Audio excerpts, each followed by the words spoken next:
Hi, it's me again, Kris Talla. Welcome to my channel.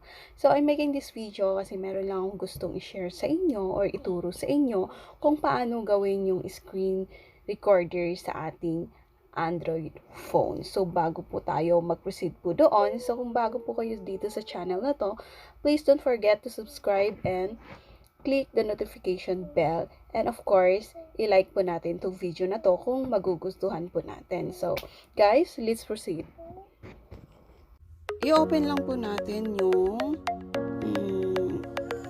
apps natin, yung Play Store.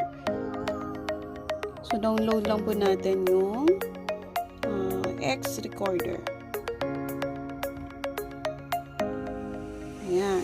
So, dahil nandito na po sa cellphone ko yung X Recorder po, is open lang po natin.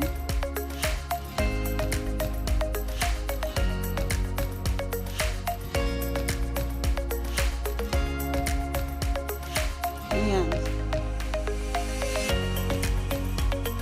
Start mo. Okay. So, lahat po ng gagawin natin dito is recorded na po siya. Okay. Kunwari ako yun. Stop. Okay. So, hanapin po natin kung nasaan na po yung records natin.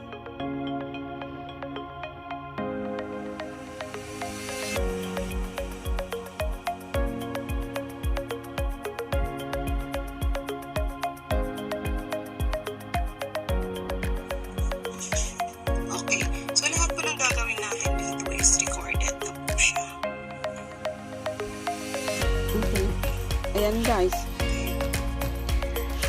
Guys, sana kung may natutunan kayo sa video na to, huwag niyo pong kalimutang pindutin yung notification bell para po updated po kayo sa susunod na i-upload kong video. Okay, salamat po. God bless.